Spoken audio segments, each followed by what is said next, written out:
Efforts to recover the body of a 6-year-old boy who fell into a manhole in Dlamini, Soweto on Sunday have been put on hold for today. Kaya Magadla was last seen playing with his friends. Emergency services say the city covers the manholes, but criminals either steal or vandalize them.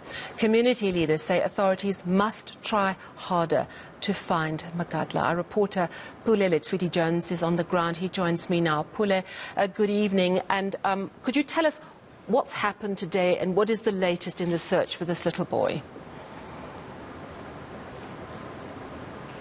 Well, Sally, from in the morning today, we're working, or rather tagging along with the emergency management services on their joint operation with SAPS and other stakeholders in search for the 6-year-old Kailetu Magadla.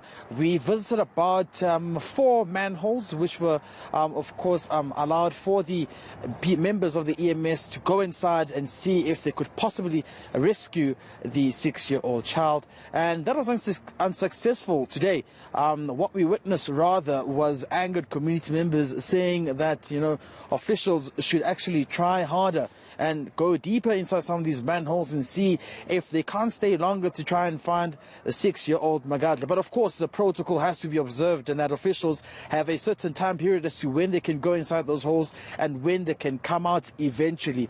The family is quite devastated and still in shock about the missing of the 6-year-old child. And, yesterday when I spoke to the father, he was saying the only thing he wants now are for the remains, or rather body, of his 6-year-old son, so he can successfully bury him and find closure. But perhaps I just wanted to take a listen to what the spokesperson of the Johannesburg EMS had to say today regarding the latest developments and what is the next step in terms of finding the little boy.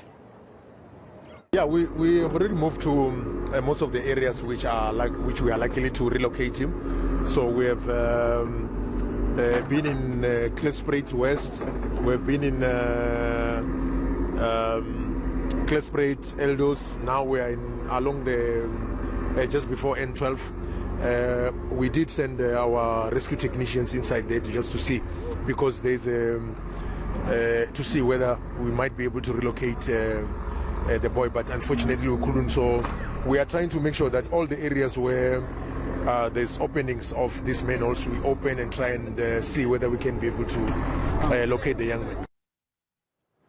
So light is fading and the search has been called off for today, but it resumes tomorrow, I understand. Is it just going to be more of the same sort of thing to try and find this little boy? And have you heard anything from the family? I understand emergency management services, you asked them if they've spoken to the family? Well, tomorrow is going to be a big mission for officials from the EMS, Sally.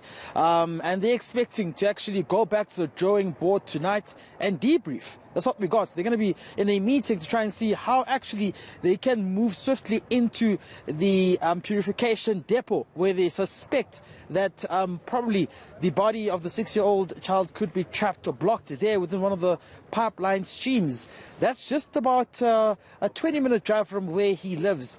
And usually what we're hearing from the ground, Sally, is that officials believe that once a little boy or an adult falls inside a manhole, it takes just about 3 days for his body to be recovered, where it will then be seen at the main depot, coming along with the water stream, where it will be stopped by some of the serfs. So it will be interesting to see how it develops tomorrow. And while the community of Dlamini is still in shock and reeling from what has happened, the family has asked for some space. But officials had that opportunity to speak to them, and they've actually described how they're working against all odds, and they think that chances of finding 6-year-old Kailetu Magadla alive are very slim.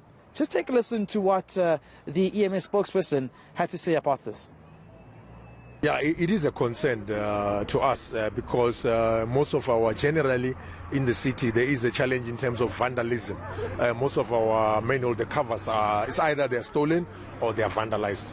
And in the process, it becomes a risk to especially young kids as they play. They might fall in those areas. So it is a risk, which is hence we always encourage our adults and parents to try and monitor young kids to stay away from it. It is difficult for them to monitor them, but we need to make sure that they are safer. We don't have, we try and prevent incidents like this one.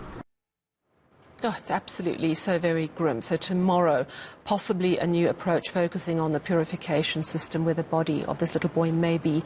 Thank you very much for that update, Pule Letswiti Jones in Soweto.